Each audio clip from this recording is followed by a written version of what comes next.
Hola amigas y amigos, buenos días, buenas tardes, buenas noches a todas mis suscriptoras y suscriptores que os encontráis repartidos a lo largo y a lo ancho de este mundo. Desde aquí, desde mi ciudad, Zaragoza, aquí en España, os mando un saludo y un fuerte abrazo. Nuevamente os doy la bienvenida a mi canal La Comarca, vuestro canal multicultural. En esta nueva ocasión, amigas y amigos, os traigo otra grandísima biografía histórica. Os voy a hablar de Oskar Schindler, el empresario nazi que se convirtió en héroe. Bueno, amigas y amigos, comenzamos. Casi 60 años después de que Israel le otorgara la distinción de justo entre las naciones, la historia y la personalidad de Oskar Schindler siguen siendo objeto de debate. Su batalla para librar a sus trabajadores judíos de la muerte, que le costó su ruina económica, choca irremediablemente con su pasado al servicio de los nazis, con quienes colaboró para la anexión de los Sudetes y la invasión de Polonia.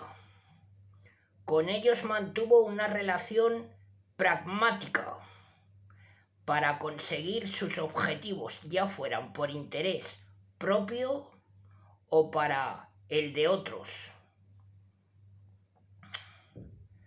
Oskar Schindler nació el día 28 del mes de abril del año 1908 en Moravia, entonces parte del Imperio Austrohúngaro.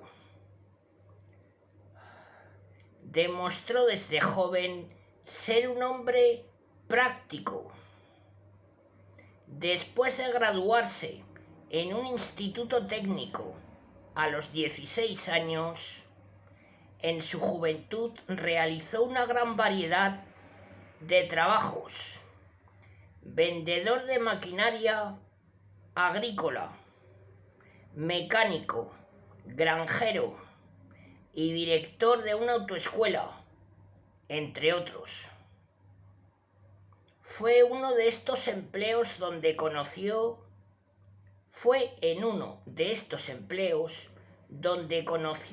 a su esposa, Emily Pelz, hija de un ganadero para el que trabajaba, con la que se casó en el año 1928. La familia de Schindler, incluyendo a su mujer, formaba parte de los grupos de habla alemana que tras la Primera Guerra Mundial habían sido integrados en los países de nueva creación.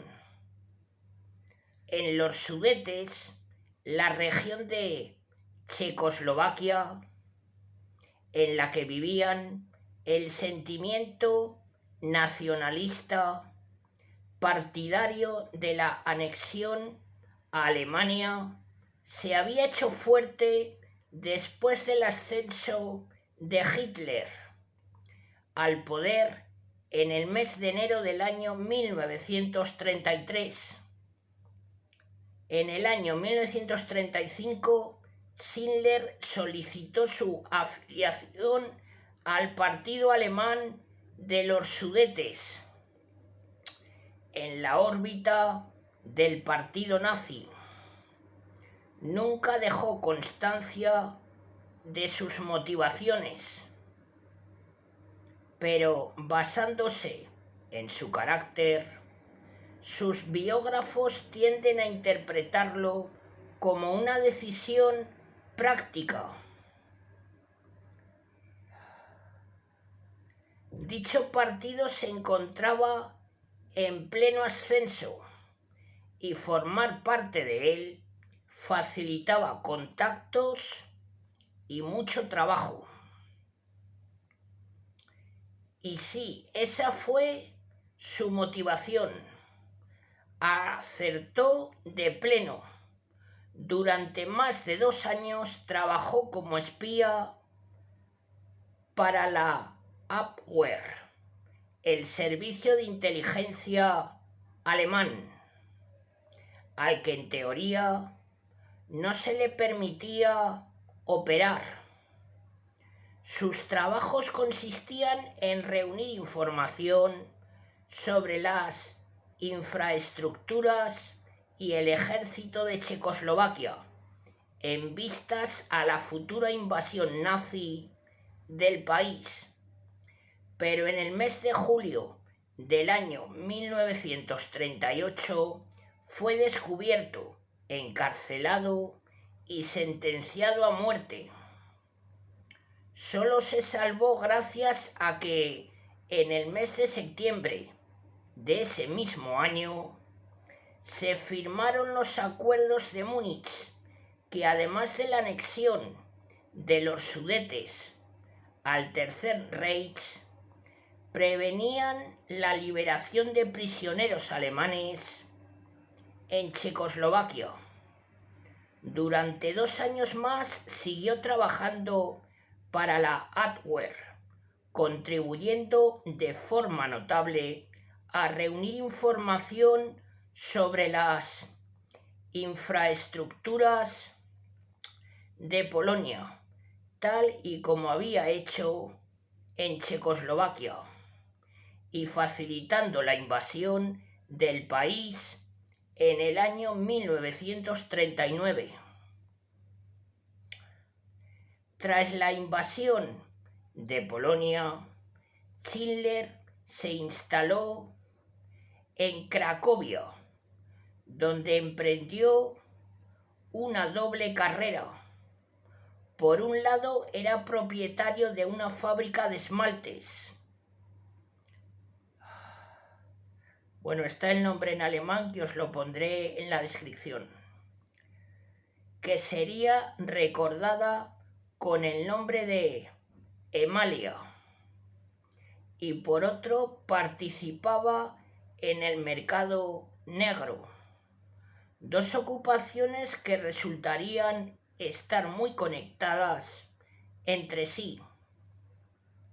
La fábrica había pertenecido a un consorcio propiedad de judíos que se había declarado en bancarrota y fue comprada por Schindler, quien decidió conservar a los trabajadores, los judíos, bajo la ocupación nazi. Cobraban un salario muy bajo, fijado por la ley, como tantas otras cosas hasta aquel momento. Se trató de una decisión práctica destinada a minimizar los costes. Al menos así fue al principio. Pero con el tiempo Schindler empezó a ser consciente de la oscura realidad sobre el nazismo que hasta entonces había ignorado. En el mes de agosto del año 1940, el gobernador general de Polonia emitió la orden de desplazar a todos los habitantes judíos a campos de concentración, excepto aquellos que fueran empleados en industrias que contribuyeran a la economía de guerra, como era el caso de la Emalia, que producía, entre otras muchas cosas, los casquetes para la munición. Usando sus contactos en las altas esferas militares, Schindler consiguió una vez tras otra la exención para sus trabajadores. Sus intenciones por aquel entonces ya no se limitaban al mero interés, puesto que para conseguir dichas exenciones a menudo tuvo que recurrir al soborno y pagar de su propio bolsillo.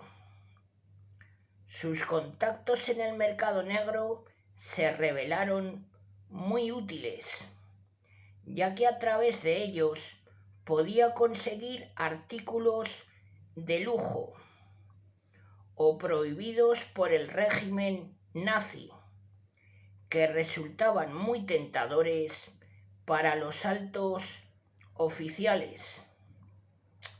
El soborno también le permitió recopilar la famosa lista que en el año 1993 dio nombre a la película del cineasta Steven Spielberg.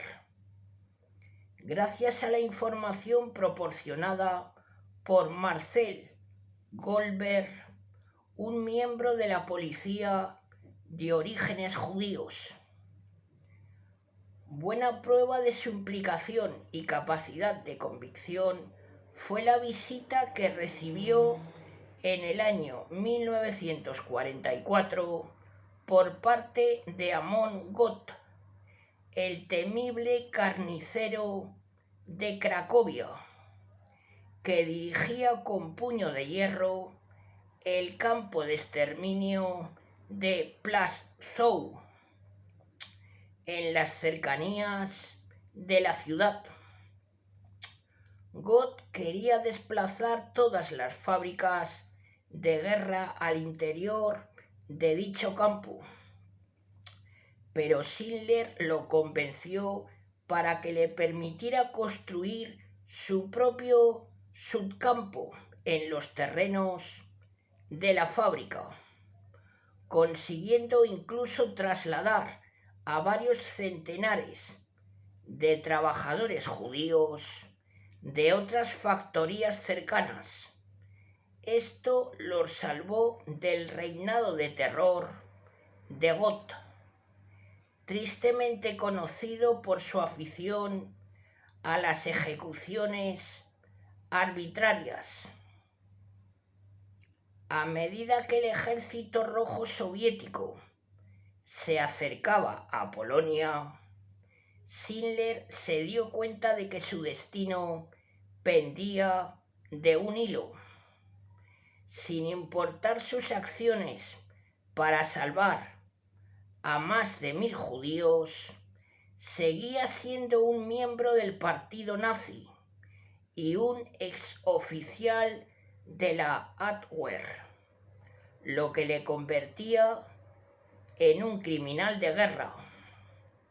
Varios miembros del consorcio al que había comprado la fábrica prepararon un atestado en el que defendían a Schindler como responsable de haber salvado la vida a los trabajadores de su fábrica y a muchos más. Sin embargo, tenía dudas de que los soviéticos fueran igual de comprensivos con él, por lo que en el mes de mayo del año 1945 le ayudaron a escapar con su familia a Suiza.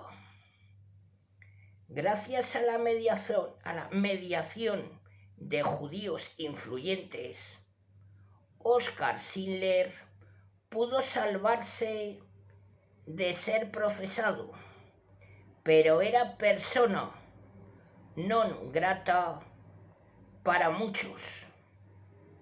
Checoslovaquia aún lo reclamaba para saldar cuentas por sus actividades de espionaje y su papel en la anexión de los Sudetes.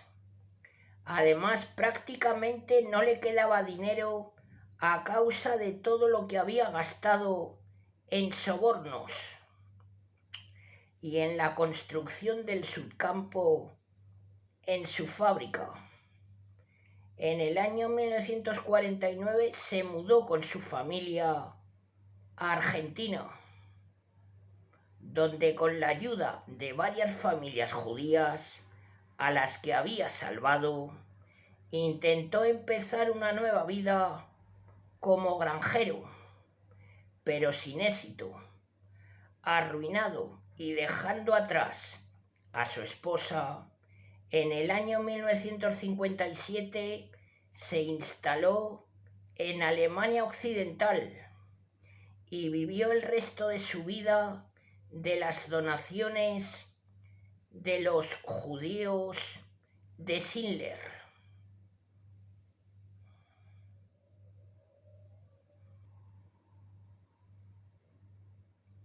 En el año 1962, el Yad Vashem, la institución memorial del Estado israelí para las víctimas del Holocausto, invitó a Schindler y a su mujer a una ceremonia en su honor y les otorgó la condecoración de Justos entre las Naciones, un reconocimiento reservado a personas no judías que ayudaron o protegieron a las víctimas del Holocausto.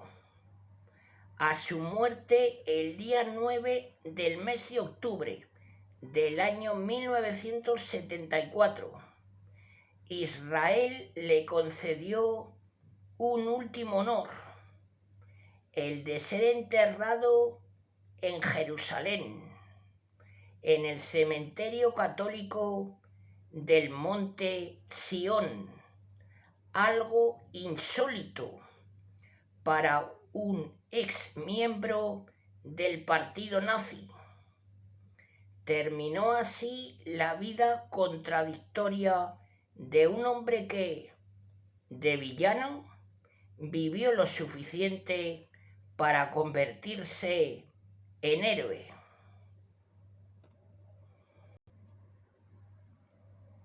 Bueno, amigas y amigos, hasta aquí esta grandísima biografía histórica de Oskar Schindler, con una vida extraordinaria la suya.